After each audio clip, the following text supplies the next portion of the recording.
Ele nuevamente con ustedes.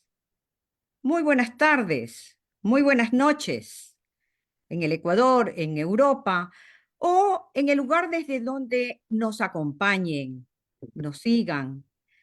Pues para nosotros es muy importante decirles también que por favor los contenidos que nosotros trabajamos en este espacio, que también sean reproducidos o repartidos, digamos, en sus redes sociales para que así llegue a más personas.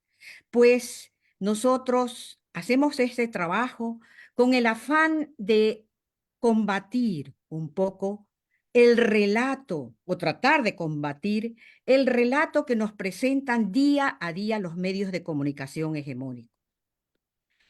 Bueno, bienvenidos y bienvenidas. Mi nombre es Marta Armijos y me encuentro en Alemania. El enlace latinoamericano europeo tiene hoy el placer de tener en nuestro espacio a un amigo de esta casa, Jorge Paladines, un especialista en el tema que vamos a tratar el día de hoy, la exportación del crimen a propósito del narcotráfico entre América Latina y Europa.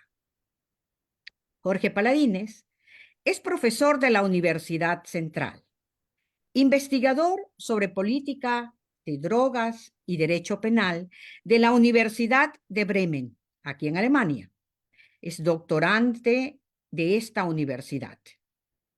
Estudia las diferentes formas de criminalidad, la estatal, por ejemplo, como el nacionalsocialismo, la criminalidad de cuello blanco, que es la empresarial, y expresivamente violenta, la mafia y el narcotráfico. Las publicaciones recientes de Jorge Paladines son El derecho penal de Auschwitz, publicado en 2020, y Matar y dejar matar, las masacres carcelarias y la desestructuración social del Ecuador, 2023, entre otras. Él le da la más cordial bienvenida a Jorge, recordándole que tiene unos 30 minutos para su ponencia y que luego en este espacio o quizás en Facebook Live surgirán preguntas y entonces tendremos unos 30 minutos también para abrir el conversatorio. La palabra es tuya, estimado Jorge. Muchas gracias, querida Marta, queridas y queridos compañeros del enlace latinoamericano europeo, de nuestra América, de nuestra Latinoamérica India, de la que siempre tenemos que recordar nuestros orígenes, de la que nos palpita el corazón cada vez que se hace mención, sobre todo en este lado del planeta que ahora está comenzando el invierno, un invierno que cala los huesos, que no es del calor tropical de nuestro querido Ecuador. Bien, el tema que voy a tratar brevemente esta tarde-noche tiene que ver con una de las preocupaciones más importantes de Europa, pero no así, también de América Latina. Tiene que ver con el narcotráfico y ese posible diálogo que hay en términos de criminalidad entre Europa y América Latina. Y para esto quisiera brevemente hacer un pasaje sobre un hecho que ocurrió el 13 de septiembre del año 2018. Tiene que ver con un sepelio de un joven de 36 años que recibió algunos impactos de bala en un barrio conocido de Berlín, Neukölln. Nadal Remo se llamaba este joven. Nidal. Em, lo importante de ese sepelio de este joven en el año 2018, en septiembre, es que a su entierro acudieron más de 2.000 personas. Em, eh, de distintas ciudades de Alemania, de distintas regiones del país y también de distintos países de la Unión Europea.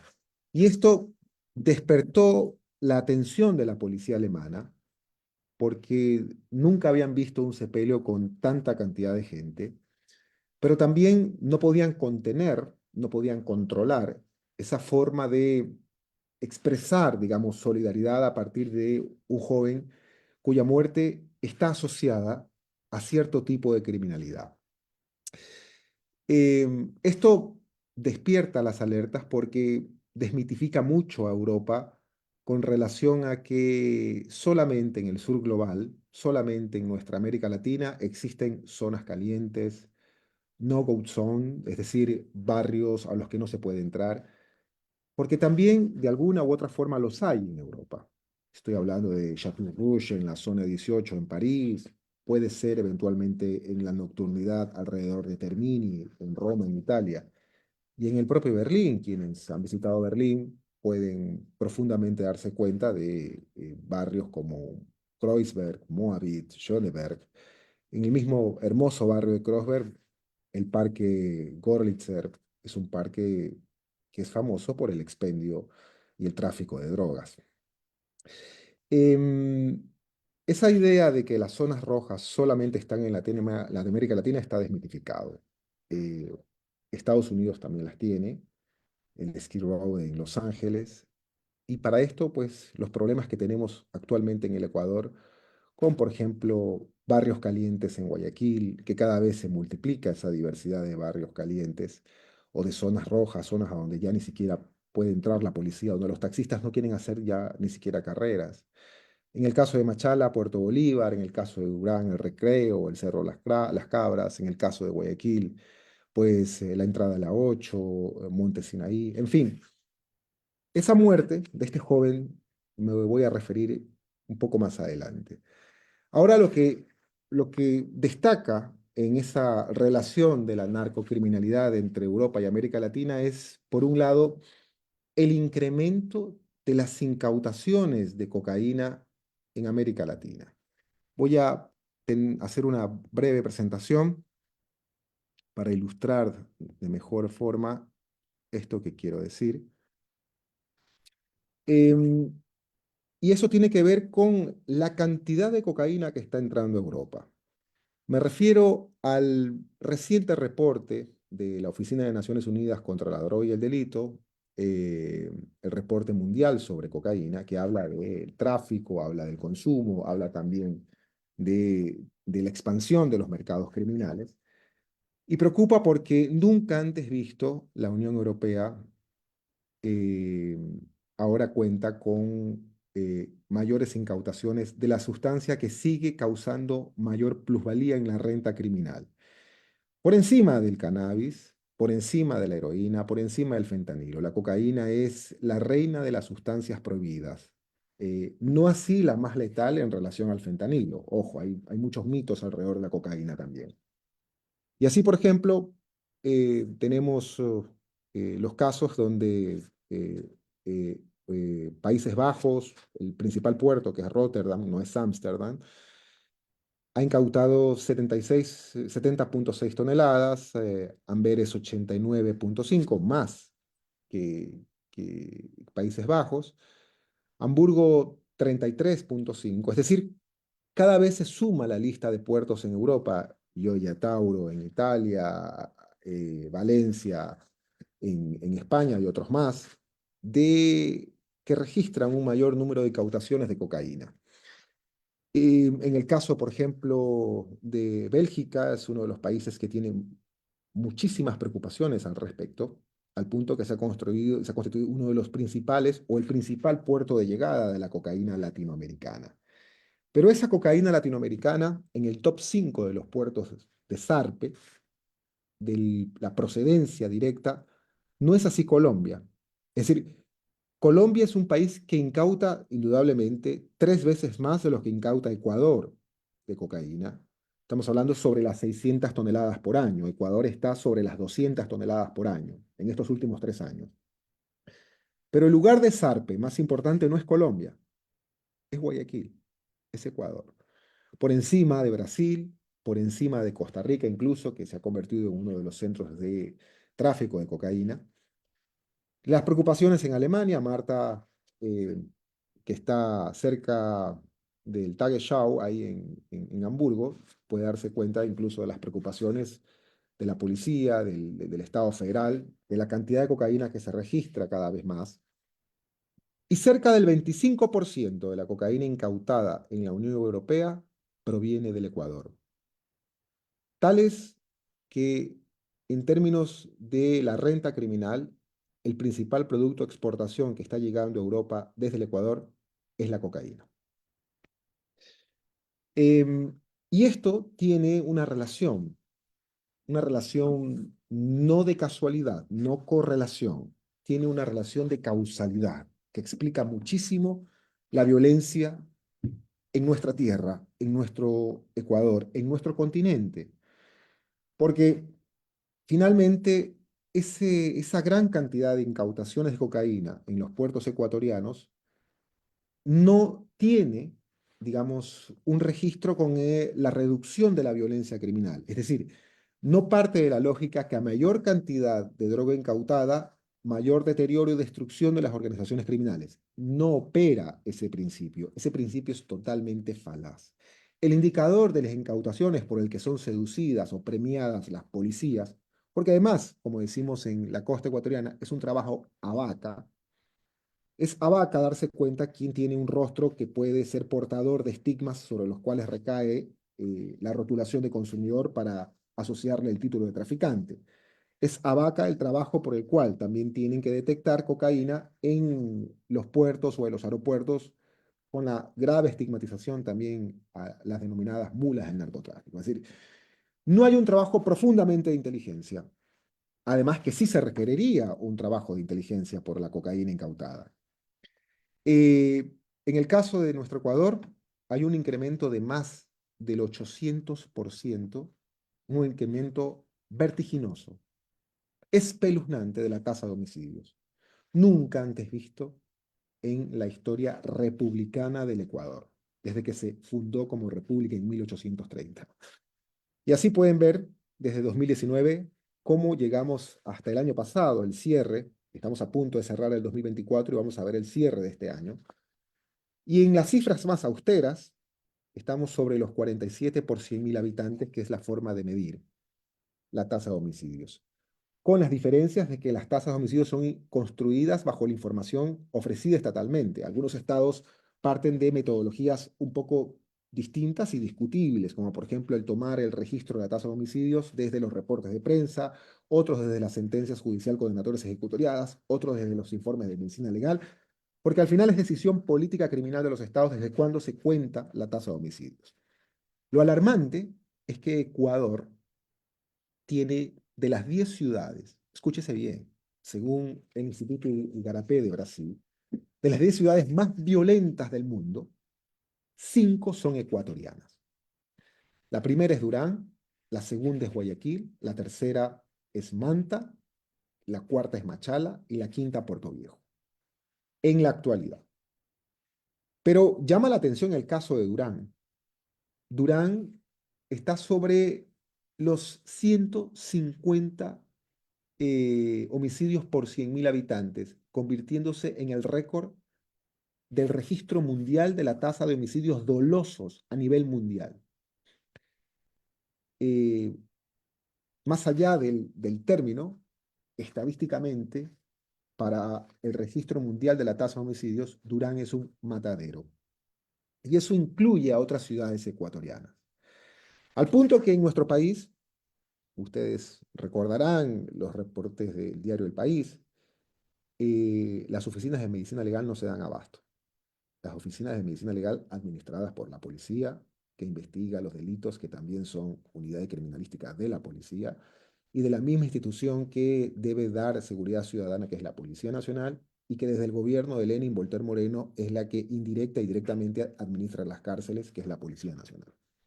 Es decir, hay una lógica de policialización, no solamente de los temas de seguridad y de justicia penal en cierta medida, porque el órgano que investiga el delito Si bien formalmente es el fiscal, materialmente es la policía. El fiscal no es un recabador de la información, es el policía. El fiscal es un formulador de cargos en el proceso penal. Y esta imagen patente, dramática de nuestro Ecuador, da cuenta de cómo incrementó la tasa de homicidios de forma vertiginosa. Pues bien, en América Latina, el 72% de la cocaína incautada a nivel mundial se la realiza en nuestro continente, el 15% en la Unión Europea y el 12% en los Estados Unidos. Es decir, si Europa está alarmada de la cantidad de cocaína que le llega, pues dejen decirles que la mayor cantidad de cocaína incautada la sigue haciendo las policías de América Latina. Ese es un trabajo de las policías latinoamericanas.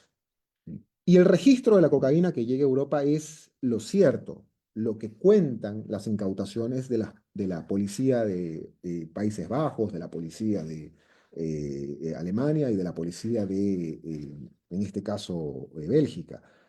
No así la cantidad, la cifra gris de la cocaína que está en el mercado. Es decir, es simplemente, ni siquiera puede llamarse una muestra representativa, es simplemente un indicador. La cantidad es mayor. Por lo tanto, aquí se aplica la lógica de a mayor cantidad de cocaína incautada, mayor tráfico de cocaína. Tiene que ver mucho con el incremento de los cultivos. Colombia ha incrementado las zonas de superficie de cultivos de coca en un 61% en los últimos 5 años. 61% en Colombia. Em, Perú en un 26% y Bolivia, que tiene una política selectiva interesante sobre la coca, porque además la hoja de coca tiene también usos ancestrales, defendida constitucionalmente, una política interesante. La cantidad que se destina para el tráfico es de un incremento de un 13% de las superficies. Insisto, América Latina es un continente que junto a la Unión Europea ha despertado las alarmas de incautaciones de cocaína, pero también en el caso de Ecuador, las alertas sobre el incremento de la tasa de homicidios. Al punto que el famoso diario satírico, la revista satírica, perdón, francesa, Charlie Hebdo, hizo un reportaje especial sobre Ecuador, eh, desde, enfocándola con los puntos de salida, Durán, el papel de Fito. Y eso tiene que ver con las definiciones.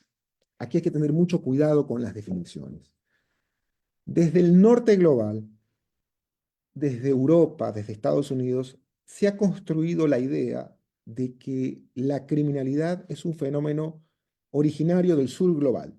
Es decir, que del río Bravo hacia abajo, el sur global es exportador de violencia, de precariedad y de corrupción.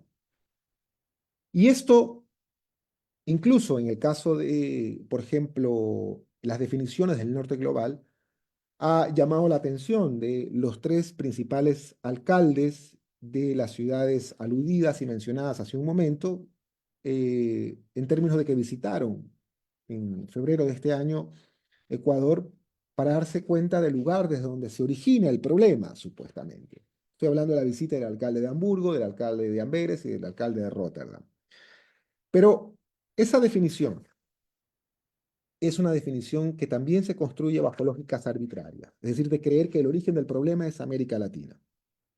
La misma Casa Blanca, en un famoso memorándum del año 2021 del actual todavía presidente Joe Biden, eh, esgrimió en ese memorándum que tenía como objetivo pedir fondos para el sistema de salud a consecuencia de el alarmante caso de sobredosis, incremento de casos de sobredosis por fentanilo.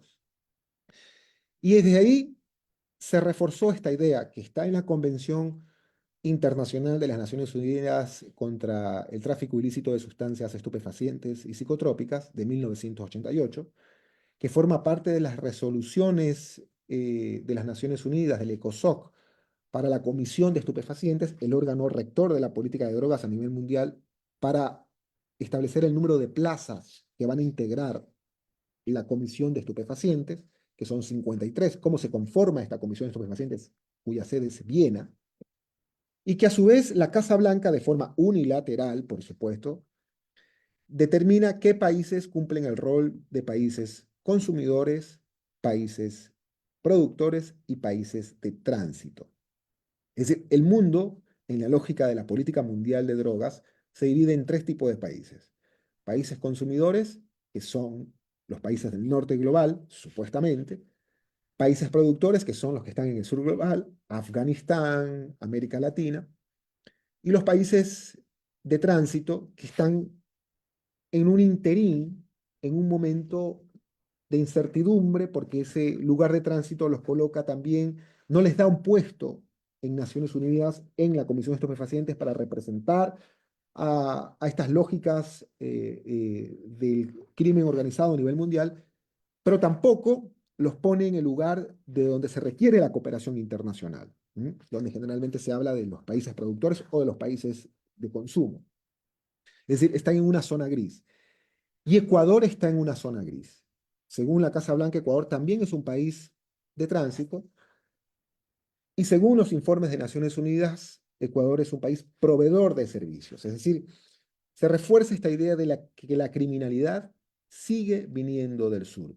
Y aquí quisiera avanzar con la segunda parte de esta breve charla, esta breve exposición que espero sea charla, que tiene que ver con el título, esto de exportar o exportando el crimen, que no quiero con ello subrayar esta idea ni reforzar la idea de que el crimen viene del sur, no, sino por el contrario, de que en las causalidades, en las correlaciones, para ponerlo en un término más neutral, de lo que está sucediendo en América Latina, de lo que está sucediendo en Colombia, de lo que está sucediendo en Ecuador con respecto al tráfico de drogas, mucho tiene que ver formas especiales de criminalidad que se han desarrollado en la Unión Europea.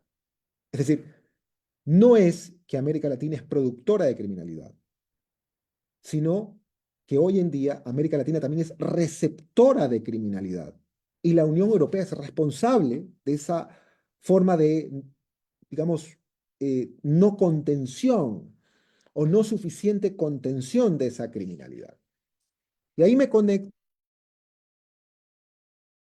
con este entierro de Nidal Remo en Berlín el 13 de septiembre del año 2018, donde se dieron cuenta la policía alemana de una forma muy particular de criminalidad. Y es que hay tres preocupaciones para la Unión Europea en términos de crimen organizado. La primera gran preocupación, o una de las primeras preocupaciones, es el fundamentalismo islámico que puede desencadenar en acciones terroristas. La segunda preocupación, no en todos los países de la Unión Europea, es el extremismo político, entre ellos el extremismo de derecha, racista, antiinmigrante. Y el tercero es la criminalidad como consecuencia del narcotráfico. En esas formas de criminalidad se construyó un interesante informe, reciente informe, eh, que alude a las redes criminales, Criminal Networks, por parte de la Europol, publicado ahora en marzo de este año. Y ahí se habla de la lógica de pesquisar, de investigar a las redes criminales a partir de la procedencia, de alguna forma étnica, pero fundamentalmente nacional, de redes criminales, insisto, en la Unión Europea. Es decir, desde hace no muchos años, es un fenómeno de 20 años, no más, en la Unión Europea se ha constituido una especial forma, compleja forma, difusa forma de criminalidad que se le parece mucho a la criminalidad de América Latina en la actualidad. Y entre esas hay tres grandes grupos criminales que se dedican o están involucrados con el tráfico de drogas o que son configuradores de formas de criminalidad en Europa. El uno de ellos es el grupo belga holandés, que tiene una fuerte presencia en Alemania, en Polonia, en Italia. El otro grupo es el grupo de Europa del Este, es un grupo que ha sido de alguna medida desplazado, ha incidido mucho en esto también, la guerra en Ucrania, tenía mucho que ver con las lógicas, por ejemplo, de la así denominada mafia rusa. El otro grupo es el grupo del Mediterráneo, de Italia concretamente, y tiene que ver con las cuatro formas de organizaciones mafiosas históricamente. Como ustedes saben, la mafia es todo un objeto de investigación sociológica, política. En algún momento la mafia era organización de defensa de los campesinos. Em, pero las cuatro formas de organización mafiosa de Italia, la 'ndrangheta, tranqueta, como se dice en el dialecto de San Luca, de la Calabria, la Camorra en Campania, Sacra Corona Unita en Puglia o Apuglia, como se le dice aquí en Alemania, y por supuesto la Cosa Nostra en la Sicilia, que son poderosas organizaciones criminales que no son parte de un relato pasado, sino todavía de un relato presente. Y la cuarta forma de organización que si bien se puede denominar europea, es no comunitaria, sino europea, que es la criminalidad de los Balcanes, que es la criminalidad que comparte algunas lógicas locales, que tiene que ver con la presencia de actores de Serbia, con la presencia de actores albaneses, de Montenegro, de Bosnia-Herzegovina, y que se puede reducir en un término que no deja de ser estigmatizante como la mafia de los Balcanes. Sin lugar a duda, Ecuador tiene mucho que ver con la presencia de este tipo de organizaciones, al punto que Colombia y Ecuador han compartido los dos Dritan, Dritan Yika, Dritan Rejepti, perseguidos por la policía turca, perseguidos por la fiscalía en Italia, perseguidos por la policía albanesa. Estos actores han estado en Ecuador. Estos actores estuvieron incluso en el caso de nuestro país de Ecuador privados de la libertad y luego salieron de manera cuestionable, controvertida, alegando enfermedades. Estos actores son los que están involucrados con las compras de cupo de banano. Estos actores son los que están todavía desatando un escándalo en Colombia en la actualidad. Y que también puede generar despiste de las policías porque se habla también de la presencia de organizaciones criminales italianas como la 'Ndrangheta en Brasil, en Colombia. Sí, pero esta forma de criminalidad de los países balcánicos es una criminalidad más silenciosa, no hace mucho ruido, no es de graffiti, no es explosiva, opera más en el nivel alto del poder. Recordemos con los famosos casos de compra de cupos de banano, eh, y el caso León de Troya, que, que es de conocimiento, al menos el caso y los elementos más importantes por parte de algunos medios de comunicación del Ecuador. Todas estas formas de criminalidad, si bien se pueden aglutinar, grosso modo, pero lo que centralmente preocupa es una forma de criminalidad que es el método de cómo operan, que es el método de los clanes, lo que se denomina en alemán como clan criminalitario, es decir, criminalidad por clanes. Para esto vale decir que ¿qué es un clan, no? Eh, una unión parental de familias, eso es un clan. ¿Ya? Tiene un origen terminológicamente árabe, no es en sí un problema criminológico el clan, no.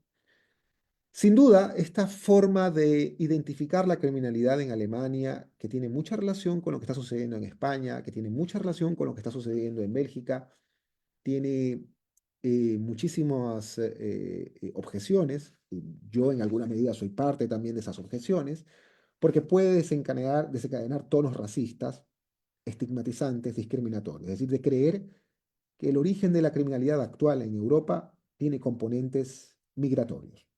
Y esto es alimento para los partidos de extrema derecha que están creciendo en Europa.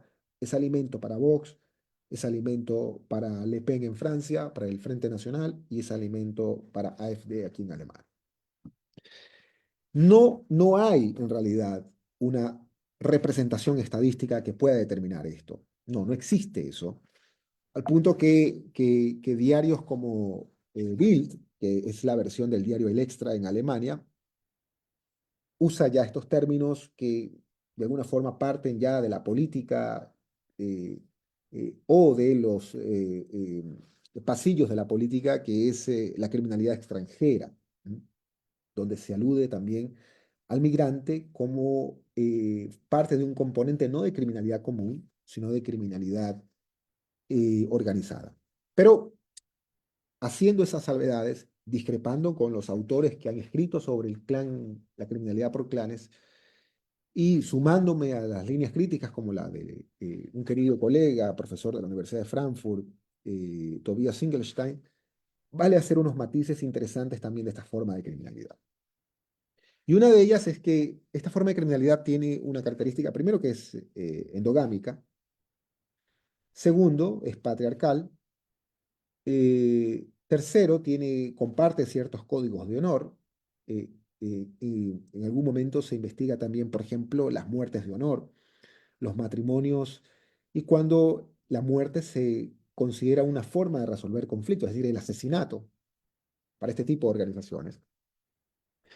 Eh, la salida, el no acatamiento del ordenamiento jurídico, de las reglas del Estado, de las reglas del Estado de Derecho, es decir, y finalmente hay una tendencia hacia la ostentación, hacia la exhibición de la riqueza, hacia la fastuosidad.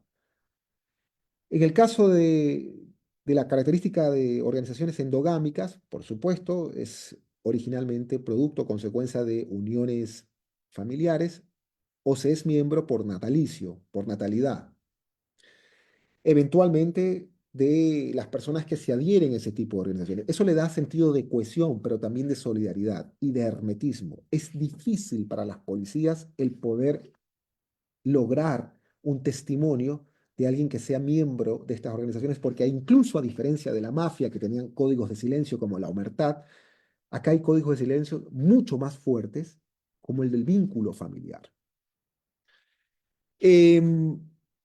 Es patriarcal y al ser patriarcal se constituyen en reglas propiamente familiares, de códigos de clanes por fuera del Estado de Derecho. Los miembros deben obedecer esas reglas, y esto es aprovechado indudablemente cuando el Estado de alguna forma generó ese tipo de consecuencias, al punto de que los miembros de estas organizaciones no tienen nada que perder frente a un eventual procesamiento ante la justicia. ¿Y a qué me refiero? Ustedes saben, en muchos países, y en el caso de Alemania, se da lo que se denominan como las prestaciones sociales. Una de las características que es denunciada por la policía alemana es que los miembros de estas organizaciones reciben las prestaciones sociales y no quieren salir de las prestaciones sociales, porque mucho más dinero reciben por parte de la comisión de delitos, como extorsiones, como tráfico de drogas, que es el principal componente por el cual se nutren estas organizaciones, como de alguna forma también fraude, fraude fiscal. Y eso hace de que sean herméticas, insisto. Ese sistema de cohesión de los propios valores hace de que no se integren, digamos, a lo que se conoce como el Estado de Derecho. Esta palabra integración se le puede parecer a la de asimilación, que es complicada, que no deja de ser también discriminatoria. En gran medida también es responsabilidad, y hay una especie de culpa también de la propia sociedad bio-deutsch, bio-alemana, que puede reflejarse en el sistema de educación. Es decir, un sistema de educación que al final deja las dudas de saber quiénes van a un gimnasium y quiénes van a una Oberschule, quiénes van a trabajar para el proletariado y quiénes van a la universidad como intelectuales. Y ahí puede uno darse cuenta de que casi en grandes barrios de Alemania, la cantidad de gimnasios no es similar a la cantidad de Oberschule. Hay una tendencia a una mayor envío de parte de niños de escuela hacia la Oberschule, con un alto componente de origen migratorio, frente a un gimnasio, que es la escuela preparatoria para una universidad. Si bien al final también desde una Oberschule se puede ir a una universidad, el camino es mucho más selectivo desde un gimnasio, eso no cabe la menor duda. Em, y con respecto al sentido, por ejemplo, del honor, el silencio, las formas de vínculo internas de estos clanes familiares, el rechazo al orden estatal, al punto que muchos policías son intimidados. Cuando se dio el entierro de Nidal Remo, los policías no sabían qué hacer, estaban intimidados con más de 2000 personas que estaban en ese sepelio.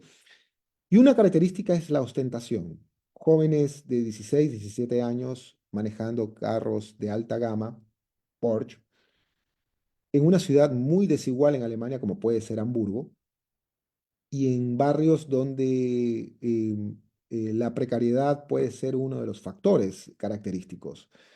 Em, Cuando la policía ha hecho requisas a estos jóvenes, les preguntan, bueno, ustedes, ¿de dónde viene el carro? ¿De dónde viene el vehículo? De mi padre, y su papá vive de las ayudas sociales también.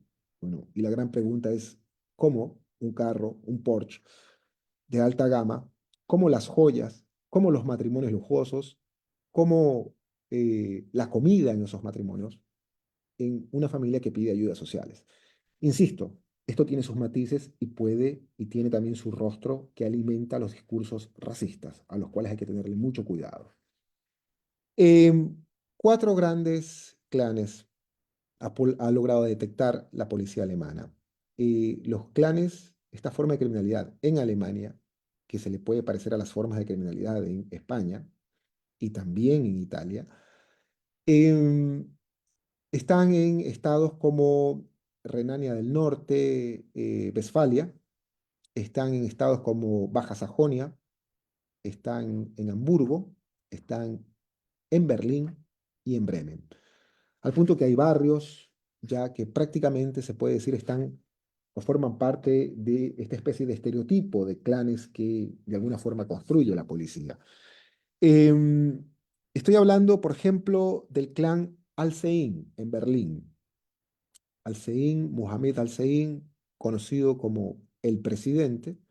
Incluso hay un famoso rap, un rap de Marteria, que se llama El Presidente, que si bien no está dedicado directamente al Sein, uno puede hacer, digamos, una cierta asociación.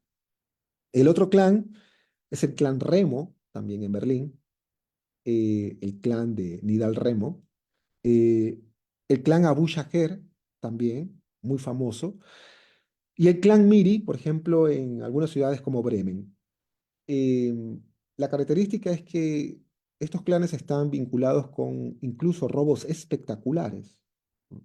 Robos de museos, de monedas de oro valoradas en más de 2 millones de euros, em, robos a hoteles, a centros comerciales, es decir, cosas que uno creería solo se ven en película, pero sucede también aquí en Alemania. ¿Mm? Sin embargo, la principal fuente de financiación de estas organizaciones criminales es el narcotráfico, donde se produce una especie también de sistema de castas en la división criminal del trabajo. Al ser organizaciones profundamente herméticas, donde ni siquiera ha podido lograr entrar el poder judicial, en el tráfico de drogas, las personas que expenden sustancias no son así las de las esferas de los clanes, sino refugiados, inmigrantes que son abusados también por estas organizaciones criminales y que se saben pueden convertirse en piezas fungibles, un gran componente de ellos de África subsahariana.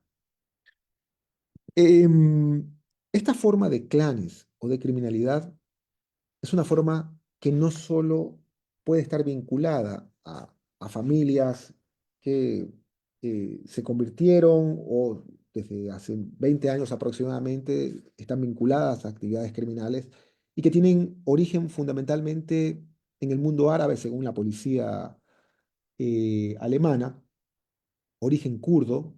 Estamos hablando de el origen malamí. Em, Antropológicamente, la historia del Kurdistán es muy interesante porque hay muchos países, al igual que Palestina, no son estados, no han sido estados reconocidos, y hay un éxodo de la diáspora kurda en Turquía, en el Líbano, por ejemplo. Por lo tanto, también se da una especie de negación del origen migratorio. Entonces hay muchos libaneses que tienen origen kurdo, pero que no se reconocen como kurdos, sino como libaneses. Una diáspora también libanesa kurda, esto es como el jugo de tamarindo que sabe a limón, pero es de Jamaica, del Chavo del Ocho. eh, una forma de esta diáspora libanesa fue a parar a Barranquilla y otra a Guayaquil, muchos años. En el fondo tienen origen migratorio kurdo. Y ahí es donde la policía alemana ha enfocado, digamos, el origen de esta forma especial de criminalidad que, si bien característicamente está asociada al caso alemán y puede tener vínculos en Países Bajos y en países como España, es una misma estructura, es una misma forma de criminalidad que es desarrollada en los países balcánicos. ¿Mm? Es decir, la mafia balcánica o la mafia albanesa comparte la misma lógica de clanes, por eso es muy difícil detectarla. Por eso se da el principio de divide y reinarás, al punto que es casi invisible, y esa misma forma de criminalidad se traslada, al igual que las pandillas, cuando eran un fenómeno fundamentalmente estadounidense, las pandillas no eran un fenómeno latinoamericano, las pandillas se exportaron o se importaron como criminalidad de los Estados Unidos hacia América Latina en los años 80. Esta forma de criminalidad tiene muchos componentes con el comportamiento de organizaciones criminales ecuatorianas, y estoy hablando en el caso concreto de Ecuador, por ejemplo, como organizaciones criminales como los choneros. Los choneros, más allá de la fractura de la gobernanza criminal, más allá de su papel de brokers, de intermediario entre las organizaciones criminales de Colombia con las organizaciones criminales de los Estados Unidos, perdón, de México, es una organización familiar. Eh, Tiene mucha característica, tiene mucha similitud con la forma de la criminalidad de clanes. Pero a su vez, la criminalidad de clanes despierta lo que se conoce no como macrocriminalidad, como decía un criminólogo y jurista alemán, sino lo que sostengo de alguna forma es a la inversa, y con esto termino la idea, de microcriminalidad, es decir, una criminalidad más difusa, más dispersa y menos detectable. Al día de hoy, el Estado ecuatoriano, la policía ecuatoriana, no logra detectar la totalidad de organizaciones criminales que hay en el país.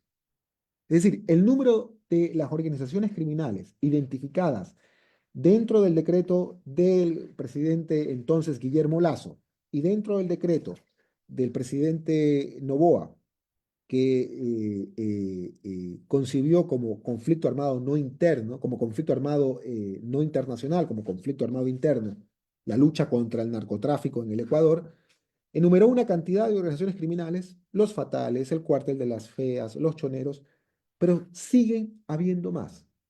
Además, una organización como los Lobos se tiene que contar por células. En ciudades como Machala existen los Lobos de Puerto Bolívar, que no son los mismos de la Aurora, que no son los mismos de la Primavera. Es decir, ni siquiera la policía sabe si dentro de cada definición de organizaciones están hablando de la misma, porque operan efectivamente bajo la forma de claves. Por lo tanto, esta, esta especial forma de criminalidad, insisto, coloca, eh, nos plantea otro debate de la política mundial de drogas, de la lucha contra el narcotráfico y otro debate en relación a la discusión de este problema con Europa. Porque esta forma de criminalidad no comienza en los puertos de Rotterdam, no comienza en los puertos de Amberes, no comienza en los puertos de Hamburgo, de Gioia Tauro, de Valencia, no, no comienza en esos puertos. Esta forma de criminalidad comienza en América Latina, se ha trasladado a América Latina. El gobierno de la cocaína no comienza en los puertos europeos donde la cocaína no es desembarcada para que se la lleven los pájaros. El gobierno de la cocaína comienza en América Latina. Han saltado el charco hace mucho tiempo y están en nuestros países, y de alguna u otra forma esa clase de criminalidad también es causante de deteriorar nuestra convivencia pacífica, de haberla destruido totalmente. También es causante de haber esa forma de criminalidad destruido nuestra calidad de la democracia. Y sin lugar a duda, todo esto tiene lugar cuando se ha reducido el Estado de Derecho, cuando los estados cada vez son menos estados, son más instituciones que se ubican en las policías, son menos estados para la salud, son menos estados para la educación, son menos estados para la seguridad social. Y eso es producto, por supuesto, del neoliberalismo implementado radicalmente en el Ecuador desde el gobierno de Lenín Moreno, seguido por Guillermo Lasso y continuado por Daniel Noboa, que quiere repetirse como presidente. Al final, yo creo que el problema de nosotras y de nosotros, quienes hacemos, digamos, pensamiento crítico de las y los trabajadores, es que todavía no nos hemos logrado unir a nivel mundial, pero los traficantes del mundo sí. Muchas gracias. Muy buenas noches a la audiencia. Mi nombre es Elizabeth Sáenz y llevaré la moderación de las preguntas desde Alemania. Hoy conversamos en L con el investigador Jorge Paladines. Damos inicio a la ronda de preguntas recordándoles que el tema del conversatorio es exportación del crimen a propósito del narcotráfico entre América Latina y Europa. Estimado Jorge, muchísimas gracias por visitarnos otra vez aquí en L. Y Encantado. gracias por tu ponencia sobre este tema que nos ocupa dentro y fuera del país y que marca al Ecuador realmente y actualmente de forma negativa en el extranjero, en todo el mundo realmente, lo que nos entristece eh, severamente. Tú decías que en Ecuador se incautan 200 toneladas de cocaína por año. Eso es increíble, realmente es inimaginable esa cantidad. Y también decías que el principal puerto de zarpe en Sudamérica es Guayaquil. Es terrible, ¿no? Eh, yo me pregunto, ¿por dónde entra la droga? O sea, porque para que salga tiene que haber entrado, ¿no? ¿Por dónde entra y cómo? Y tengo que hacer también la pregunta, ¿hasta qué punto está involucrado el Estado?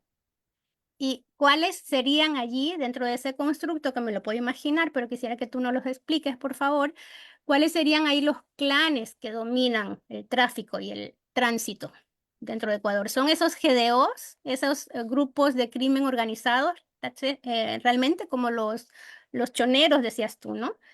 ¿Son ellos?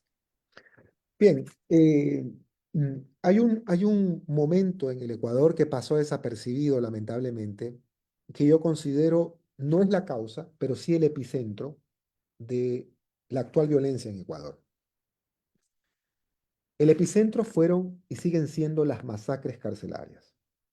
Nadie le prestó atención cuando le cortaron la cabeza al cubano en el año 2018 durante el gobierno de Lenin Voltaire Moreno, cuando las personas privadas de la libertad jugaban fútbol con la cabeza del cubano, el líder de la banda de los cubanos.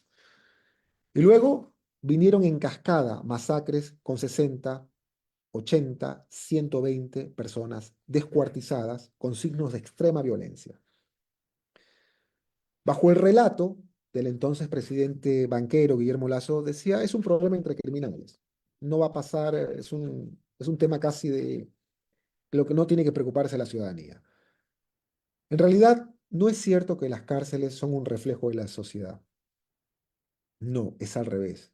Lo que ocurrió en Ecuador es que la sociedad se convirtió en un reflejo de lo que pasa en las cárceles. Y hoy, los signos de extrema violencia, personas descuartizadas, desmembradas, personas que son decapitadas, lagunas con cadáveres, morgues que ya no se dan capacidad ni se dan abasto, son características del Ecuador. ¿En qué momento nos convertimos en eso?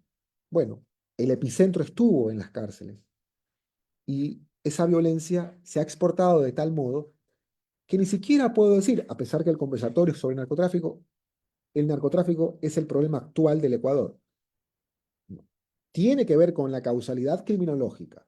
El problema actual en el Ecuador son las extorsiones.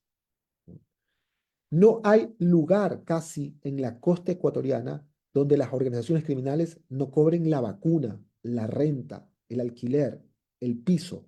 Las provincias, todas de la costa, están casi tomadas por estas organizaciones criminales. Y aquí hay un efecto interesante con relación a tu pregunta, Esta forma de criminalidad que se origina en el narcotráfico en Ecuador, pero que desemboca en una criminalidad tan letal como las extorsiones, tiene un origen, por supuesto, con el incremento del consumo, tiene un origen, por supuesto, ese incremento del consumo con el incremento de los cultivos en Colombia.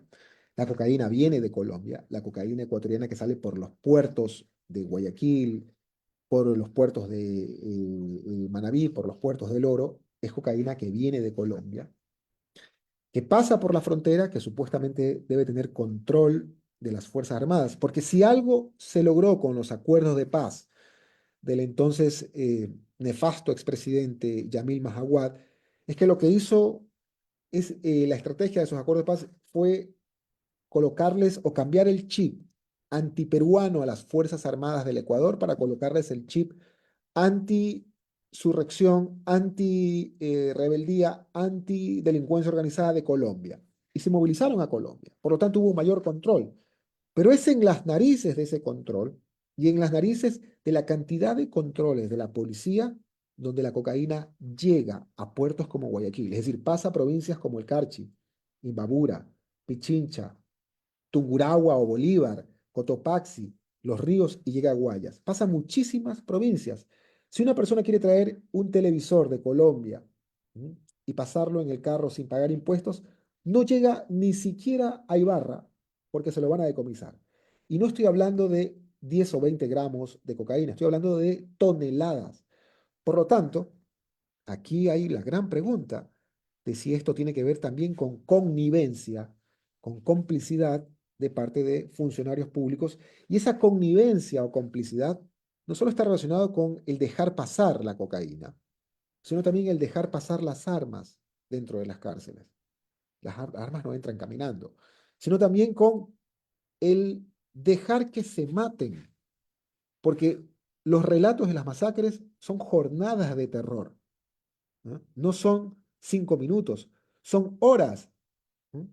Una de las masacres, justo la que ocurrió hace un año, en noviembre de hace un año, en la penitenciaría de Litoral en Guayaquil, donde murieron más de 120 privados de la libertad, entre ellos personas no solo procesadas por delitos relacionados con las drogas, sino también por deudas de alimentos, personas con prisión preventiva, por las huelgas, por no respetar las medidas del coronavirus. Una verdadera carnicería. Fue una masacre de más de 8 horas. Los familiares le imploraban a la policía que ingresen para detener el curso causal de las masacres. Y la policía ingresó después a contar los muertos, luego de 8 horas. Entonces, esa, esa pregunta sobre la connivencia es una pregunta muy complicada en lo que tiene que ver a su respuesta, porque cualquier gobierno, sea la izquierda o la derecha, que gane el siguiente año en el Ecuador, tendría que hacerse la pregunta de si va a confiar en un órgano de investigación del delito, en una policía cuyo cuestionamiento cada vez crece al punto de que los medios de comunicación colocan información desde funcionarios policiales involucrados hasta el tráfico de drogas, desde funcionarios policiales involucrados con homicidios y secuestros. Es decir, la credibilidad de la policía cada vez más está en tela de juicio. Y no solamente el caso de la policía ecuatoriana con relación al narcotráfico. Hablemos del caso de hace una semana, de la policía española. La mayor autoridad de blanqueo de capitales de España, el jefe de los policías de lavado de activos, de blanqueo de capitales, fue capturado con las paredes tapiadas de euros, muy involucrado posiblemente con este tipo de organizaciones criminales. Entonces, la gran pregunta es, si ni siquiera eventualmente no podemos confiar en la policía ecuatoriana, ¿qué está pasando con las policías también en Europa? Porque el poder de las organizaciones criminales con la sustancia que causa mayor rentabilidad no solamente seduce las conciencias y la ética de funcionarios públicos, sino que también les introduce temor y miedo. Aquí no solamente hay que ver el tema de la corrupción, y con esto quiero destacar que posiblemente estemos mirando el problema de la connivencia desde un punto de vista. También tenemos que analizar el factor del miedo, de la intimidación. Es decir, los funcionarios públicos, fiscales, jueces o policías que han permitido este tipo de acciones criminales también pueden ser objeto de extorsiones, de intimidaciones, bajo la lógica de la ley de Pablo Escobar de plata o plomo. Si usted renuncia, si usted no hace esto, simplemente otro lo hará en su lugar, pero con la gran amenaza de perder la vida, de ser asesinado. Entonces, la lógica de las extorsiones se ha logrado imponer en Ecuador en estos días, lamentablemente, bajo la bajada de las políticas de seguridad, hay un gobierno del crimen, hay un gobierno de las extorsiones, hay un auge de la exportación de la cocaína. Y si estoy hablando de funcionarios como las policías, eso tiene que ver mucho con la causa final. Y la causa final está con el reclutamiento de estas organizaciones criminales. Quienes son reclutados son jóvenes que frisan entre los 14 y 22 años de edad. Nuestra juventud, nuestra juventud. Jóvenes que son reclutados forzosamente incluso. ¿Mm? En barrios como El Recreo, en barrios como Puerto Bolívar en Machala, en Monte Sinaí, en la entrada de la 8 en Guayaquil. Es decir, que no tienen otra opción sino que la de militar en una de estas organizaciones criminales o si no son asesinados ellos o sus miembros de familia. Y eso implica el retiro del Estado. El Estado los ha abandonado. Son jóvenes a los que el Estado ecuatoriano los dejó sin futuro. Y esa forma de Estado que tiene que ser objeto de no solamente estudios criminológicos, sino también en algún momento de replantear las figuras de la Corte Penal Internacional, las figuras delictivas, porque yo creo que desmantelar derechos sociales tiene que ser vista también como crímenes de lesa humanidad. Esa forma de Estado es el Estado neoliberal, pero un neoliberalismo leonil, un neoliberalismo que ni siquiera ha ido avanzando progresivamente, es un neoliberalismo radical. Recordemos que durante la pandemia del coronavirus, durante las semanas del coronavirus, antes y después, el expresidente Lenín Voltaire Moreno despedía médicos, despedía enfermeras. Inconcebible. Entonces, en Ecuador, esta forma, insisto, y con esto cierro la idea de criminalidad, ha producido la migración. Pero quiero resaltar aquí algo. No es migración lo que tiene Ecuador en la actualidad. No. Migración en alguna medida es cuando las personas salen por objeto de cambiar las perspectivas, pero fundamentalmente basados en la crisis económica, en mejorar las condiciones de vida. En la actualidad, la gente en Ecuador, nuestros compatriotas, no están migrando por el Darién. Lo que hay en Ecuador es desplazamiento forzado. Eso se llama. El desplazamiento forzado es la huida, el terror que tienen nuestros compatriotas de no ser asesinados en sus casas. En Ecuador hay autotoque de queda. Ya nadie quiere salir en la noche. Y esto hace absolutamente responsable al Estado, al gobierno ecuatoriano. Es decir, el gobierno ecuatoriano ha abandonado a sus ciudadanos, los ha dejado a merced del crimen. No hay soluciones prácticamente, no hay soluciones ni a corto ni a mediano plazo, no hay políticas claras en materia de seguridad. Los homicidios siguen increciendo, los secuestros siguen creciendo, y esto implica, por supuesto, de que hoy en día tengamos que hablar de esta triste realidad que es característica de países como Colombia, pero que ahora es característica del Ecuador, el desplazamiento forzado. Wow, qué horror realmente. Sí. Am, bueno,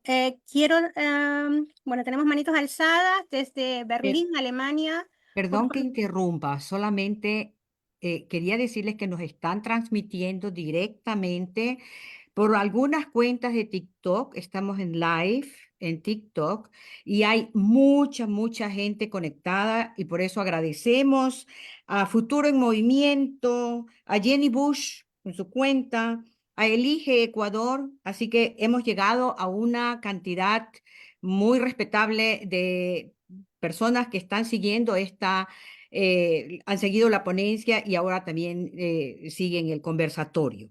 Mi pregunta viene después. Ah, no, y cierto. La pregunta que hay es si es posible las cápsulas que se hacen después, si es posible que le envíes me envíes la presentación que hiciste para poderla reenviar por ese medio.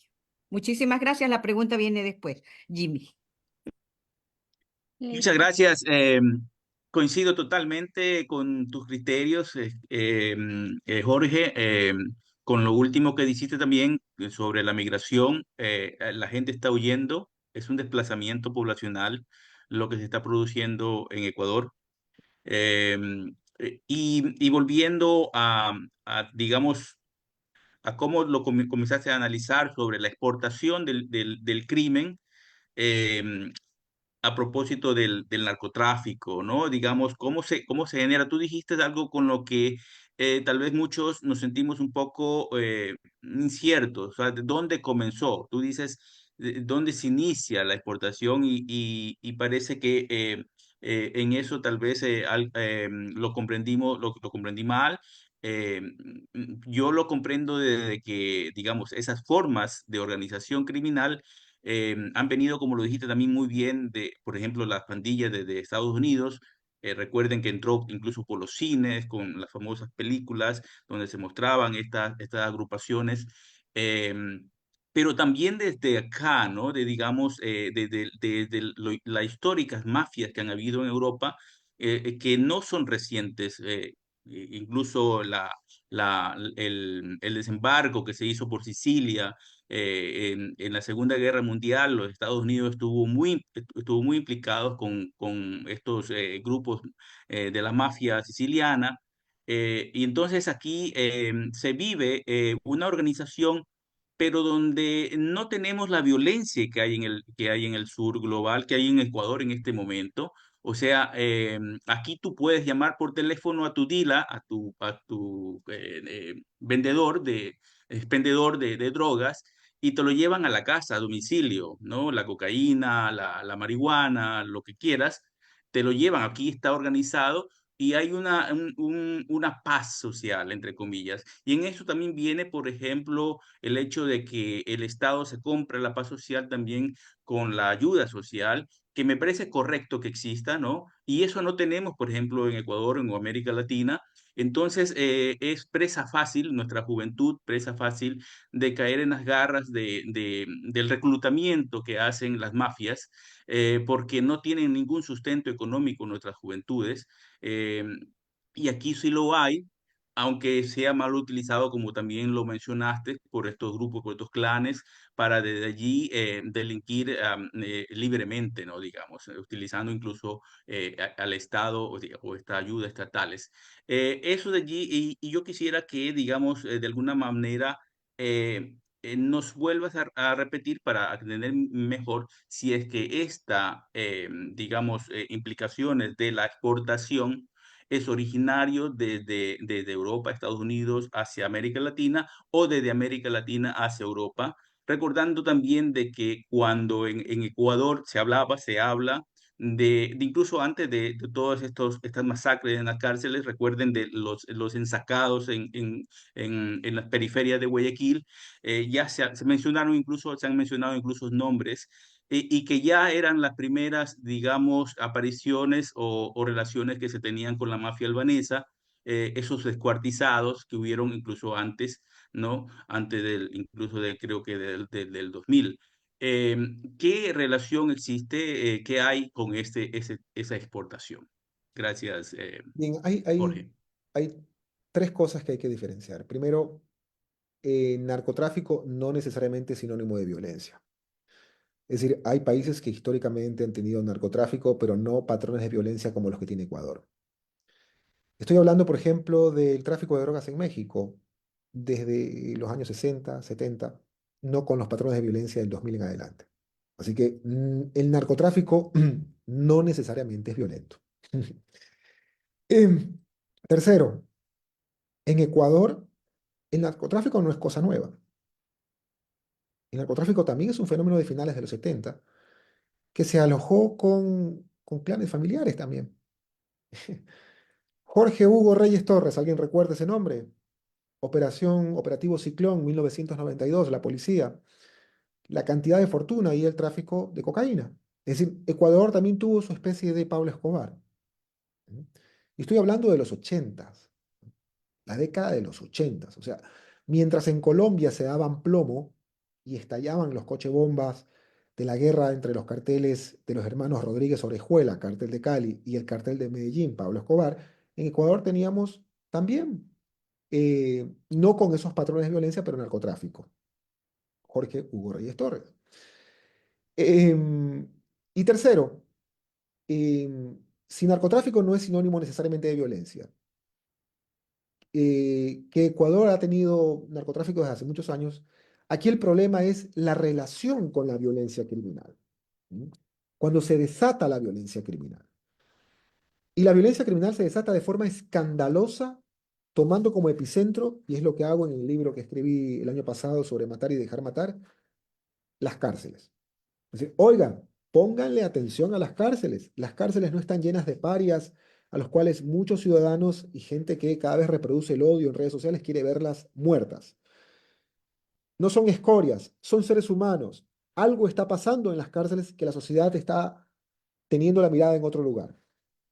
Y el punto que desata las masacres carcelarias es precisamente el auge de la presencia de organizaciones criminales europeas en Ecuador. Los choneros funcionaron históricamente como un brokers. Estoy hablando de que la presencia o el auge de los choneros se desarrolla incluso en las narices de la base militar de los Estados Unidos o del puesto de operaciones avanzada de los Estados Unidos en Manta. Es decir, a pocos kilómetros, en un cantón más arribita, los choneros estaban desarrollando actividades criminales. Entonces, también no es cierto de que la presencia militar de Estados Unidos logró reducir la violencia en Ecuador, porque no se relaciona con la reducción ni se relacionó con la tasa de homicidios, y por el contrario, esta organización criminal siguió creciendo en Ecuador, pero no con los patrones de violencia que se dan justo desde el momento en que también es gobierno Lenin Voltaire Moreno, desde el momento que se desmantela el Estado Social de Derecho, desde el momento que se deja a los jóvenes sin futuro.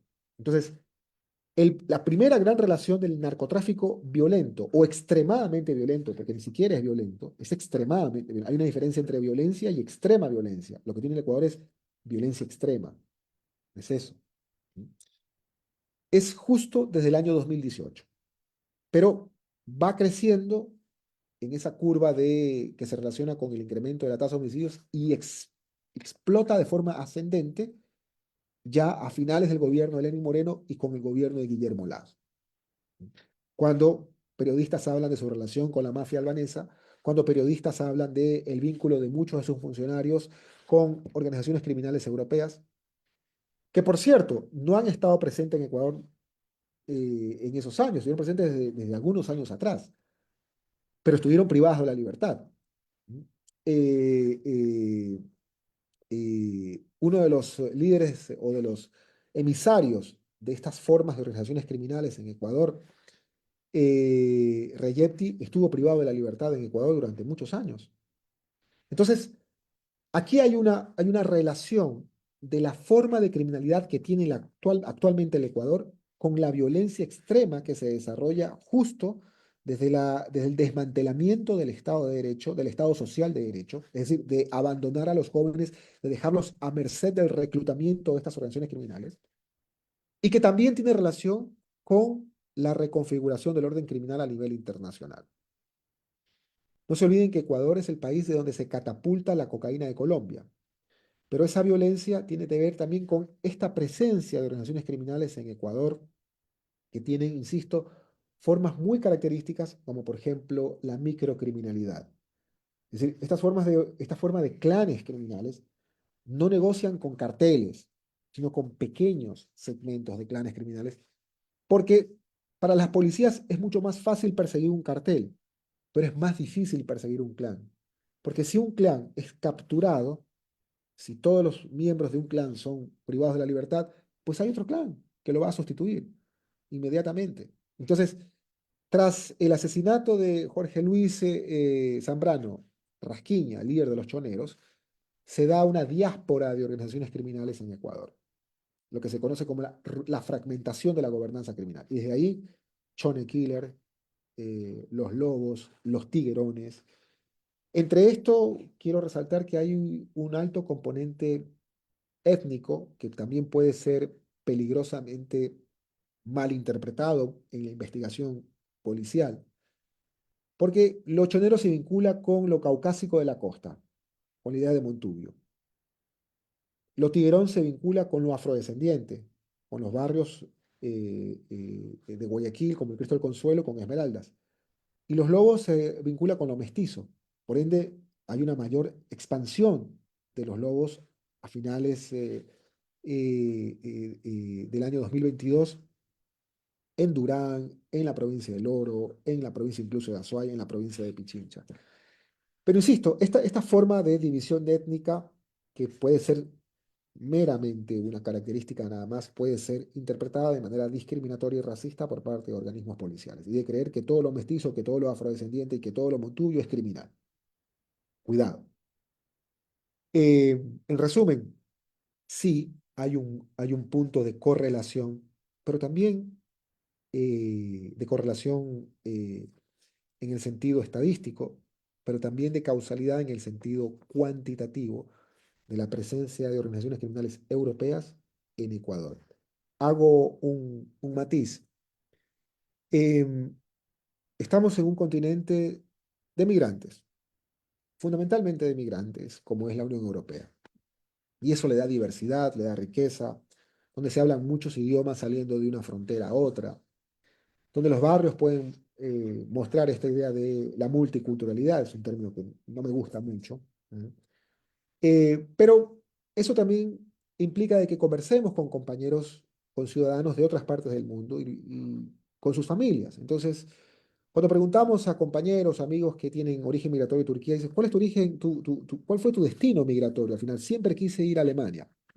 Cuando conversamos con compañeros de la India, ¿cuál es tu origen o tu destino migratorio? Siempre quise ir a Inglaterra. Cuando conversamos con amigos de Argelia, ¿cuál es tu destino migratorio? Siempre quise ir a Francia. Bueno, Argelia fue colonia de Francia, ¿no? Turquía tuvo los Gastarbeiter, Alemania tuvo trabajadores invitados para la reconstrucción y la India fue colonia de Inglaterra. En el caso de Albania, el destino cultural de Albania no es Alemania, no es Francia, no es Inglaterra, es Italia. Los canales de televisión italianos se pueden ver en Albania.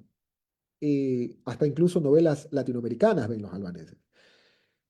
Por lo tanto, hay una facilidad de muchos ciudadanos de Albania de hablar perfectamente italiano, y lo que incluso ha logrado ser detectado por las policías en los aeropuertos como de los de España, de Ámsterdam, Schiphol, es a ciudadanos de origen albanese con pasaportes italianos falsificados.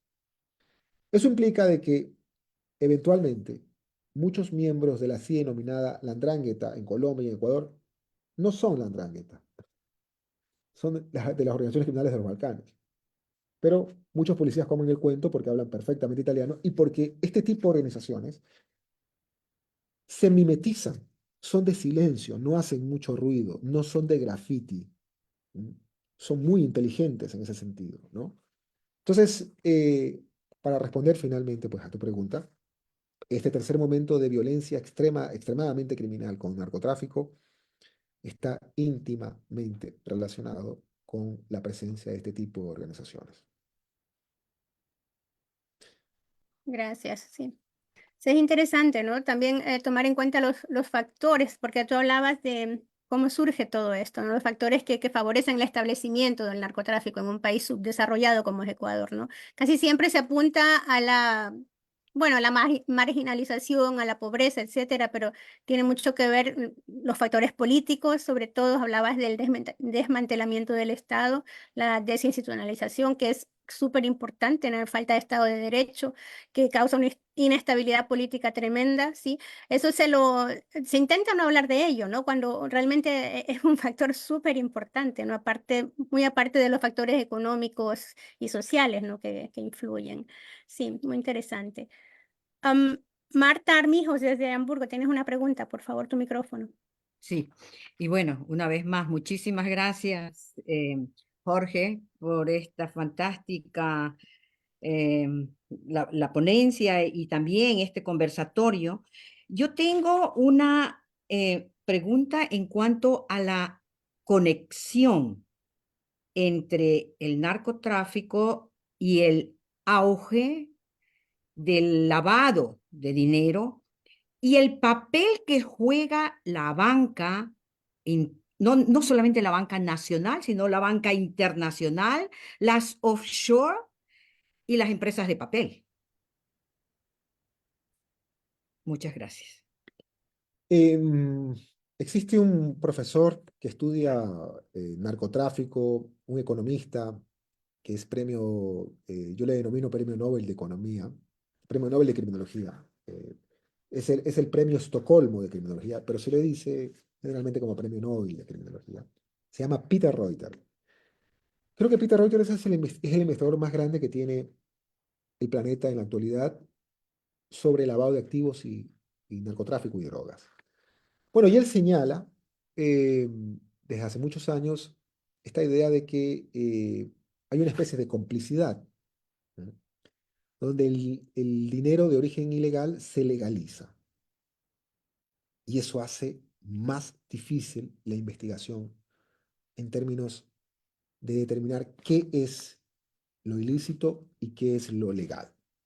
Esa ilegalización, poniéndola a la I entre paréntesis, tiene a muchos actores, entre esos pueden ser los bancos, el sistema financiero. Otro de ellos es el sistema inmobiliario, porque no se puede decir que es ilegal la contratación que hagan a los albañiles. Los albañiles no son criminales, tienen derecho a un salario, tienen derecho a no tener un trabajo por fuera de la legalidad, no son criminales. Los que producen el cemento tampoco son criminales. Pero el dinero de donde procede ese edificio, sí. Entonces, en esa idea del blanqueamiento hay un serio problema de índole no solo eh, criminológico, no solo jurídico, sino también económico. Porque generalmente esto se deja en manos de fiscales, abogados y abogadas como este servidor. Y los fiscales, generalmente a nivel mundial, no están entrenados con esas altas competencias para poder determinar qué es qué es lo ilícito de procedencia económicamente ilícita. ¿Qué es lo ilícito de procedencia posiblemente del narcotráfico o de otro tipo de negocios ilícitos? Porque aquí hay que triangular informaciones. Porque incluso muchos economistas ni siquiera logran detectar, ni siquiera tienen un marco teórico, un marco de definiciones para poder dimensionarse el movimiento de dinero, para poder mirar la magnitud del movimiento de dinero. Y ahí estamos hablando de las offshores y de los paraísos fiscales, que eso implica información, que eso implica datos, que eso implica triangular con otros países, que eso implica organizaciones y estructuras legales que están en otros continentes. Entonces, no solo es un tema de definición, es un tema de información, de datas, sino es un tema también de definiciones legales. ¿Mm? Al punto que hay una oscura definición legal que en Ecuador muchos de los empresarios que tienen dineros y de los políticos que tienen dineros en paraísos fiscales, en guaridas fiscales, son campantes para hacer política en Ecuador. Son campantes, pese a que hay una prohibición, para ser candidatos a un cargo de elección popular. Insisto, el problema del lavado de activos, detectar el lavado de activos es un problema universal de competencias también de las fiscalías. Recordemos el famoso caso del sistema financiero y bancario también en Alemania, Cooks, ¿no? Recordemos los casos también en España, los casos en Estados Unidos. Indudablemente, lo que se puede hacer es generar de competencias, de destrezas, pero sobre todo establecer el marco legal, ¿no? Es importante el marco de definiciones para determinar qué es lo ilícito, desde dónde entran las prohibiciones y cómo detectar el lavado de activos. Hay un problema de conflicto de intereses si colocamos a un banquero como superintendente de bancos. Hay un conflicto de intereses si colocamos a un familiar de un banquero como superintendente de bancos. Indudablemente eso no puede ser en un país como Ecuador.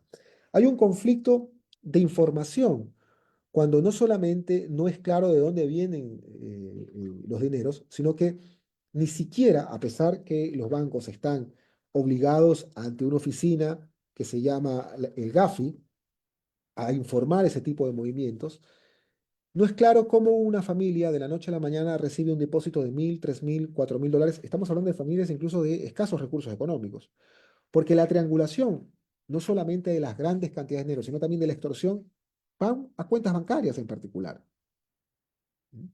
Donde la víctima no denuncia por miedo, por las represalias, por el temor a ser asesinados. Si eso se da en un caso tan simple de un movimiento de 1.000, de 2.000 euros, 2.000 dólares, en casos de millones de dólares, tampoco el sistema bancario informa, como debería hacerlo, la oficina de análisis financiero, inteligencia financiera, también ha logrado ser incompetente. Recordemos que el puente para ser fiscal general al actual fiscal general del Ecuador fue que antes fue la directora de la Oficina de Lavado de Activos en Ecuador. Es decir, en Ecuador hay un serio problema de información y además de la información de los cuentavientes, de los tarjetavientes, de los propios bancos. Hay un tráfico de la información ciudadana que a mí me parece importante destacar el caso de la Unión Europea con la protección de datos, algo muy interesante. Pero esa información ciudadana en Ecuador implica de que no se sabe, pero en el día uno recibe 20 o 30 llamadas telefónicas de una compañía para venderle un producto. ¿Quién le da el número de teléfono? ¿Quién le da esa información? El mismo banco lo llama 3, 4, 5 veces para hablar o para seducirle de una tarjeta de crédito. Es decir, el movimiento de cuentas, eh, el movimiento bancario de un ciudadano ni siquiera es respetado por el propio banco. El lavado de activos es uno de los grandes problemas y entramados que desarrolla otro tipo de criminalidades como el testaferrismo, por ejemplo, como el tráfico de influencias. Eh, Está relacionado y vinculado, por supuesto, con la financiación de otro tipo de estructuras, como incluso partidos políticos, movimientos políticos. En fin, el blanqueo de capitales está generalmente desarrollado en lo que se conoce como criminalidad de cuello blanco. A tu pregunta sobre si los bancos están en la obligación de reportar estos movimientos, absolutamente, claro, tienen que reportar todos los movimientos. Que no lo han hecho, que un órgano estatal de superintendencia no lo ha hecho, no ha exigido esta información, que un gobierno no ha tomado la determinación, eso es un problema que coloca el debate ya en términos políticos. ¿Qué nos está pasando para no reaccionar? Hay un elemento que quería destacar del comentario que hizo nuestra compañera que nos antecedió en la palabra. Eh, sí, es importante destacar con respecto a los clanes criminales. La migración no es sinónimo de criminalidad. La migración no es sinónimo de delincuencia. De eso quieren aprovecharse partidos políticos de extrema derecha en Europa sin lugar a dudas. Aquí hay un gran componente de desmantelamiento del Estado. Es decir, la causa de fondo de la criminalidad violenta en el Ecuador es el desmantelamiento del Estado. La causa de fondo de estas formas de criminalidad en Europa también son desmantelamientos de los estados. Por ejemplo, en el caso de los Balcanes, la guerra de los Balcanes es una guerra inexplicable. Es una guerra que ni siquiera los europeos pueden explicarla. Es una guerra que ni siquiera saben las causas, ni siquiera saben las etnias, ni siquiera saben los problemas económicos que desencadenó esa guerra, la forma de intervención que tuvieron, la gran crisis económica, el abandono, la postergación y encima la discriminación. Por eso no soy amigo de usar rótulos como la mafia albanesa, esas cosas, no, que son estigmatizantes también. El caso, por ejemplo, de la criminalidad de clanes en Alemania, vienen de familias que estuvieron 13, 15 años con Duldung, ¿no? Es decir, Duldung es tolerancia, que muchos de ellos fueron ya deportados a sus países, ¿no? Que no podían ni siquiera trabajar, porque como estaban bajo una figura de incertidumbre legal, tenían solamente que recibir ciertas ayudas sociales. Entonces, también hubo un descuido del Estado alemán con respecto a esa forma originaria que eventualmente desencadenó en criminalidad. Entonces, la causa de estas formas de criminalidad, sin lugar a duda, y en eso quiero subrayar, es la desestructuración, que la palabra suena como un trabalenguas, Marta, es la desestructuración de los estados. Eso está íntimamente relacionado a políticas económicas, políticas financieras, a políticas sociales destruidas, desmanteladas. Los jóvenes que son ahora parte, reclutados, muchos de ellos contra su voluntad para los lobos, los tiguerones, los chonequiles, los choneros, en Ecuador, son jóvenes a los que el Estado ecuatoriano hace mucho tiempo, sobre todo desde la voraz implementación de políticas neoliberales, Lenín Moreno, Guillermo Lasso, Noboa, a esos jóvenes se los dejó sin futuro. Gracias, Jorge, también por esas paralelas que tú encuentras con Europa, lo que sucede acá en Europa y lo que sucede en nuestro continente, nuestra América, porque realmente es así, ¿no? Aquí también se cometen muchos errores, ¿sí? Mucha gente ni siquiera sabe que a los refugiados no tienen un permiso de trabajo, ¿no? Que Así. que están obligados a estar en esos asilos de acogida, bueno, y que no tienen, o sea, son personas que vienen huyendo de sus países y en situaciones precarias viven en un asilo y ni siquiera pueden ser integradas como debería ser en esta sociedad, ¿no?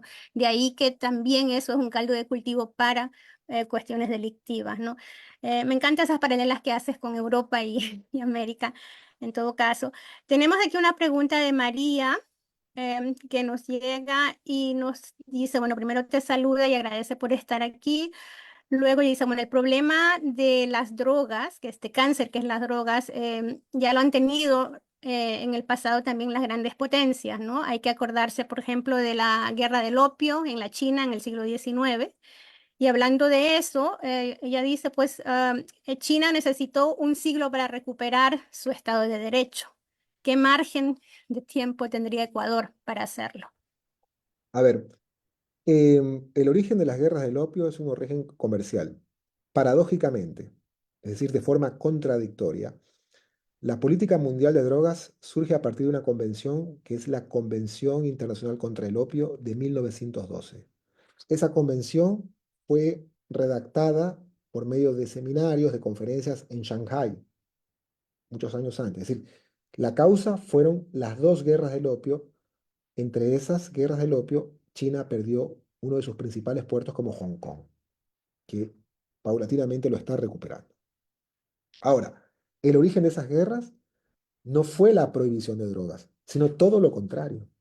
El origen de esas guerras fue porque Inglaterra le impuso a China que le compre opio, porque como no podía más que ofrecer, no tenía, quería venderle seda. ¿Qué mejor seda que la china a la inglesa? Quería venderle tinta. ¿Qué mejor tinta que la china a la inglesa? No tiene nada que ofrecer Inglaterra a la China.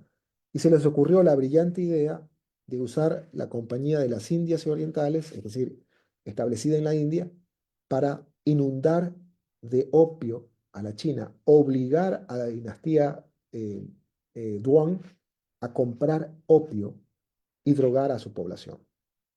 Es decir, la reina de Inglaterra drogó a un país entero.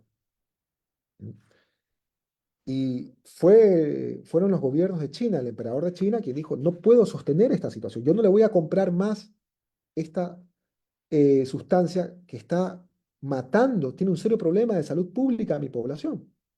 Así que voy a establecer una política para impedir el comercio y para meter presos también a los comerciantes. Ese fue el origen de la guerra del opio.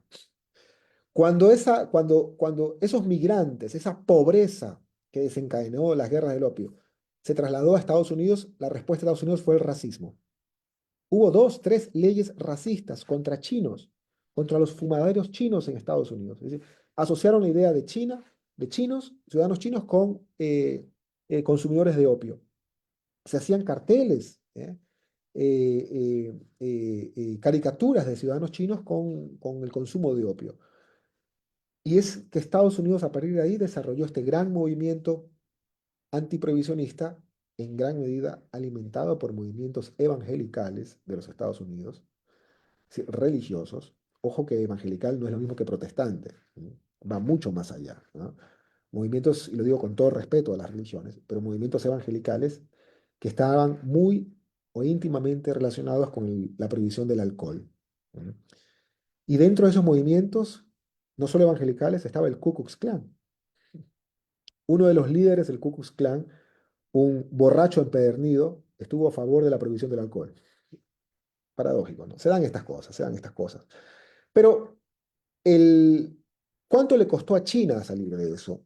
Recordemos que China, es interesante porque existe justo un libro aquí en Alemania donde se menciona la guerra del opio como el motor que impulsó a China a ser potencia. Pero yo recuerdo mi infancia, eh, eh, eh, hace pocos años nomás, los años 80, y recuerdo en los años 80 una China empobrecida, una China llena de migrantes que estaban en restaurantes en Perú, en Colombia, en Ecuador. Es un país muy pobre, de producción de juguetes de mala calidad. Entonces, yo recuerdo incluso que, bueno, mis papás fueron siempre docentes, profesores, pero tampoco les alcanzaba el dinero. Y decían, vamos a comprar los juguetes chinos, el juguete para pobre, porque los otros, los juguetes americanos, eran para otros segmentos de la sociedad. Entonces, debo decir que fui un usuario, un consumidor de juguetes chinos. Pero esa década de los 80 recuerdo yo que la potencia del mundo era Japón, no la China, era Japón. Así que el desarrollo de China, la potenciación económica, geopolítica de la China, es un tema que tiene que verse en no más de 25 años atrás. ¿Mm? En no más de 25 años atrás. El incremento acelerado de la economía china es un tema que le causa terror a los grupos empresariales estadounidenses, porque lo que les ha costado a ellos algunas décadas, a China no más de dos y media. Entonces, tiene mucho que ver esto con el carácter, insisto, de cómo de forma nacional, también local, han mirado, han tenido el sentido de progreso la China. En esa pregunta se mencionó sobre el Estado de Derecho. El concepto de Estado de Derecho en China es totalmente distinto al que creemos en Europa, ¿no? Si en Europa dentro del concepto de Estado de Derecho está la libertad individual, la protección de datos, China tiene otro concepto al respecto, ¿no? Para usar el transporte público en China hay que entregarle los datos al Estado, ¿no? Eh, es otra concepción de Estado de Derecho. No estoy diciendo qué Estado o qué concepción sea mejor o peor, no, simplemente es distinta.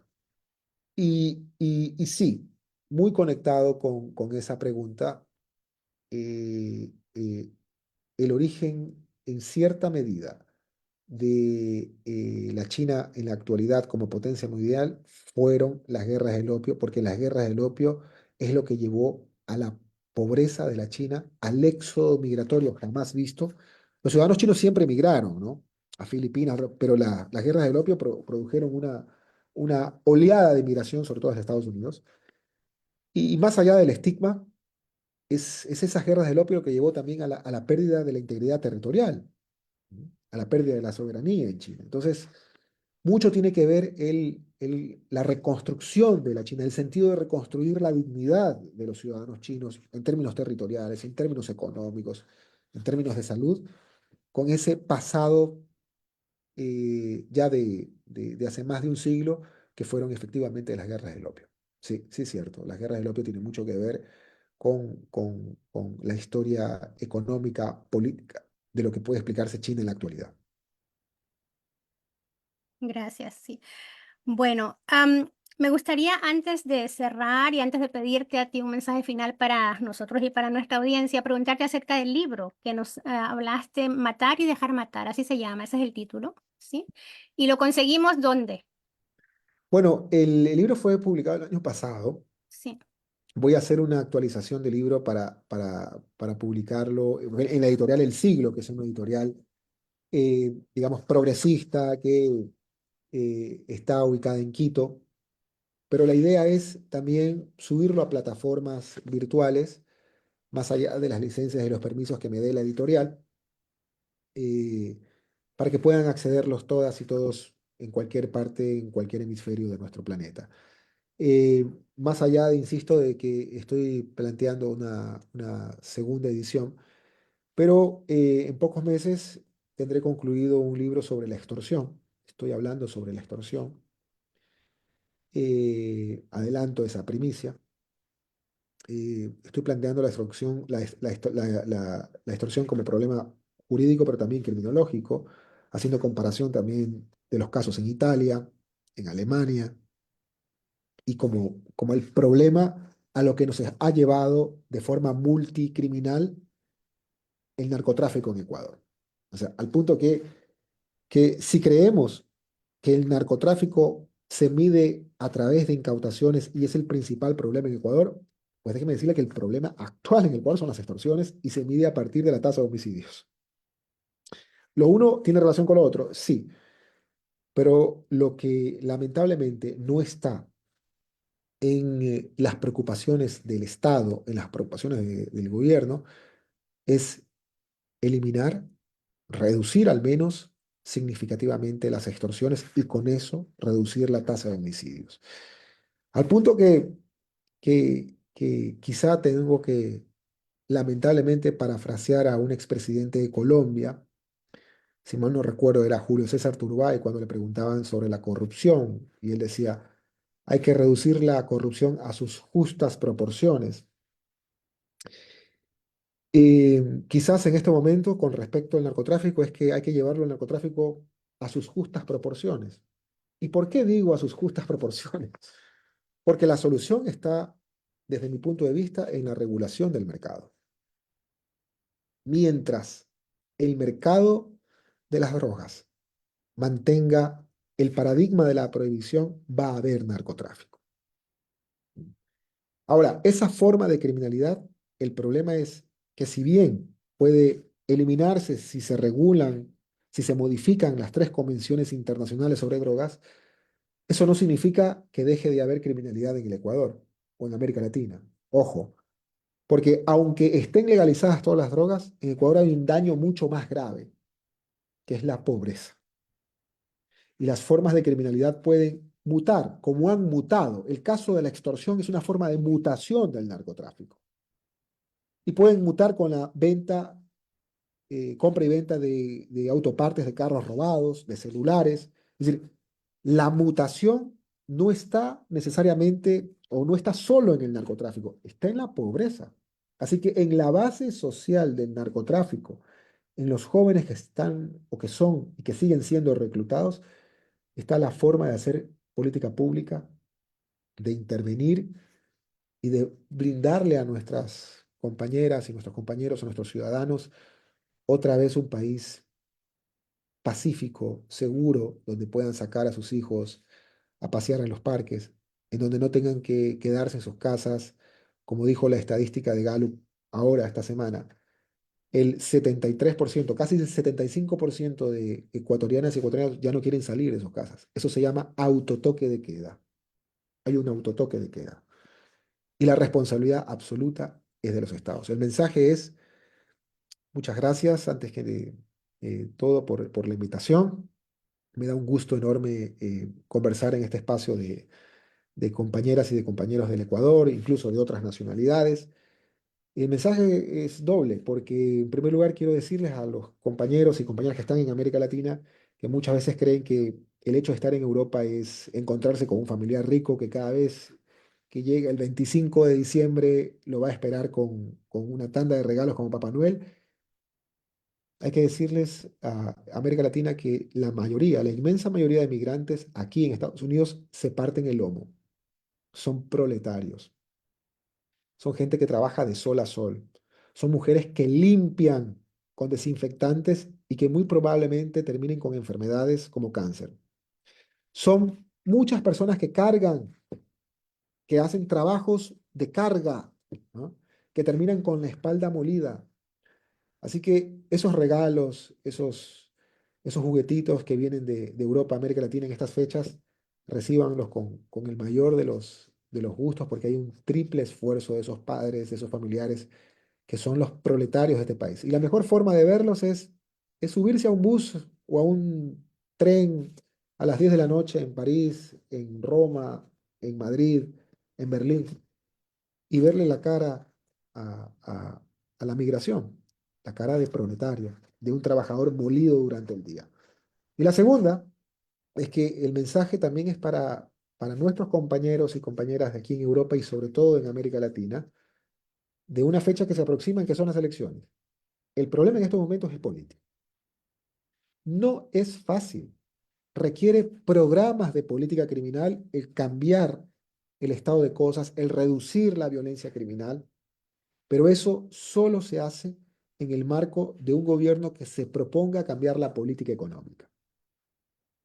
Mientras se mantenga el mismo hilo conductista de la política económica neoliberal de desmantelar al Estado, más jóvenes van a ser reclutados por organizaciones criminales, ergo violencia criminal se va a aumentar. Así que la política económica es el nervus rerum, el tendón de poder cambiar el estado de cosas terrible en el Ecuador. Y lo digo porque nuestras familias están allá. Lo digo porque nuestras hermanas, nuestros hermanos, nuestros sobrinos, nuestros primos, nuestros hijos están allá. Así que indudablemente eso nos quita el sueño. Las noticias no son agradables del Ecuador. No sé cómo podemos seguir manteniendo un estado político donde el crimen es el que gobierna. Y la única forma de cambiarlo es políticamente el siguiente año. Muchísimas gracias. Nosotros agradecemos a nuestro invitado, Jorge Paladines, por compartir su tiempo y sus perspectivas con nosotros. Somos el Enlace Latinoamericano Europeo, que es un proyecto creado por ecuatorianos y ecuatorianas migrantes y colaboradores de Ecuador y de Europa. Nuestro objetivo es construir juntos un espacio de integración en lo político, en lo social y en lo cultural, de manera participativa y consensuada. También agradecemos el apoyo de todos los voluntarios y su generosidad, y por supuesto a la audiencia presente en este conversatorio en todas las redes sociales. Les invitamos a seguirnos en redes y a formar parte de nuestra familia. Hasta la próxima. Adiós. Gracias.